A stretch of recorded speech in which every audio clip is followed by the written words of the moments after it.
I wanted to do a comparison today on two of Sony's 7200s that I was considering after my switch. First up is the 7200 F4, and then secondly the 7200 2.8 G Master. The F4 version comes in at $1,500 at 1.8 pounds or so, and the G Master comes in at $2,500 and is over 3 pounds. And so I was really curious to see, is it worth the extra money? You know, is the G Master sharper? Is it more contrasty? Is it really worth it?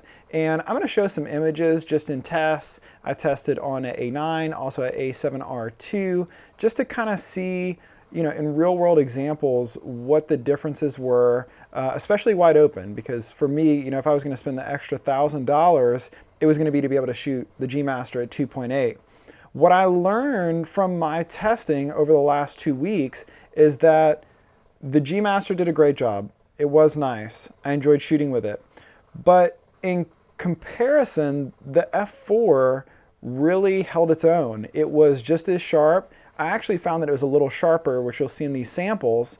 And then I found it was just as contrasty. The only time I really found that the G Master outperformed it was in one situation where it was a slightly backlit situation, or actually a heavily backlit situation, and the G Master was slightly contrastier. But not a lot, and probably not something that couldn't have been adjusted in post. For me, after testing these both head-to-head over the last 2 weeks, I think my money's on the F4. It's significantly lighter. You save $1,000, and it takes up much less bulk in the bag. And overall, I just found it was more of a pleasure to shoot with. It feels extremely balanced on an A7 or A9 body, whereas the G Master just felt a little bit on the heavy side, a little on the long side. If I was on a battery grip, maybe I'd feel a little differently, but I'm not.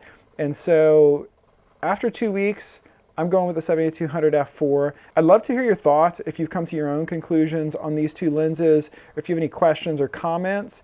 Please subscribe and hit that like button, and thanks so much for watching.